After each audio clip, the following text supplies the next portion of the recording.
করলাম, কেন নাজিল করলাম? এটা এই জন্য নাজিল করলাম যাতে করে মানুষ এখান থেকে হেদায়েত পায়। এটা হলো হিদায়াতের এমন একটি কিতাব, হুদাল লিন্নাস, সমগ্র মানুষের হিদায়াতের এমন একটি গাইডলাইন। এটা সবাই হেদায়েত পাবে এতে থেকে। শুধু মুসলমানদের জন্য কোরআন নয়, এই কোরআনুল কারীম সমগ্র মানুষের জন্য মাসের জন্য। আল্লাহ বললেন হক আর বাতিল, সোজা রাস্তা বাঁকা রাস্তার পার্থক্যকারী এমন একটা গ্রন্থ যার নাম হলো কোরআনুল কারীম। এই কোরআনের বিরোধিতা তারা করলো।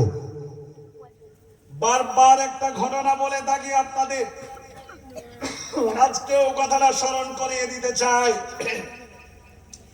রাজস্থানের মাটিতে 2007 সালের আগের কথার একটু স্মরণ করি। কাফেরেরা বলেছিল না আবু জাহাল, আবু লাহাব, উতবা, শাইবা, শুবা, মুগীরা মুহাম্মদ সাল্লাল্লাহু আলাইহি ওয়াসাল্লাম যখন কোরআন তেলাওয়াত করতেন, এই কোরআনুল কারীম যারা তেলাওয়াত শ্রবণ করত, তাদের কোরআন তেলাওয়াত শ্রবণ করা আর এই শ্রবণ করার সাথে তাদের দিলে এমন ভাবে আসার পড়ে যেত, আর ওয়াস্তাউশাকা, এই আসার মজবুত হয়ে যেত, ইয়াকিন মজবুত হয়ে যেত, এই ঈমান মজবুত হয়ে যেত, তখনই তারা রাসূলের হাতে হাত দিয়ে তারা ইসলাম কবুল করত। প্রিয় ভাই সকল, এই কোরআন মাজিদ শ্রবণ করা থেকে আবু জাহাল, আবু লাহাব, উতবা, শাইবা, শুবা, মুগীরা, বেয়াদব, মুনাফিক, দুরাচার, ধৃষ্টতাকারী, অনাচার, কদাচার সৃষ্টিকারী ওয়ালা সন্ত্রাসীরা বলেছিল মুহাম্মাদের কোরআন তেলাওয়াতটাকে যেন তেন প্রকারে এনিহাও বন্ধ করতে হবে।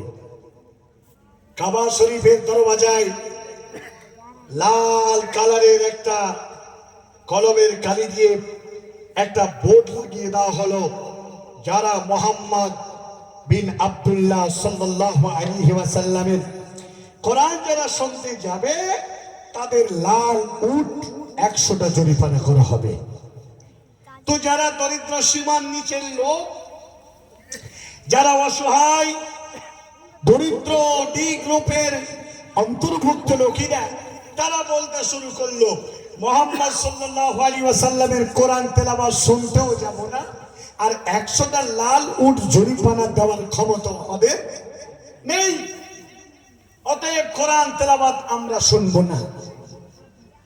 আল্লাহ তাবারক ওয়া তাআলা তিনি বললেন বিসমিল্লাহির রহমানির রহিম ওয়া ক্বালাল্লাযীনা কাফারু লা তাসমাউ লিহাযাল কুরআন ওয়ালগাউ ফীহি লাআল্লাকুম তাগলিবুন।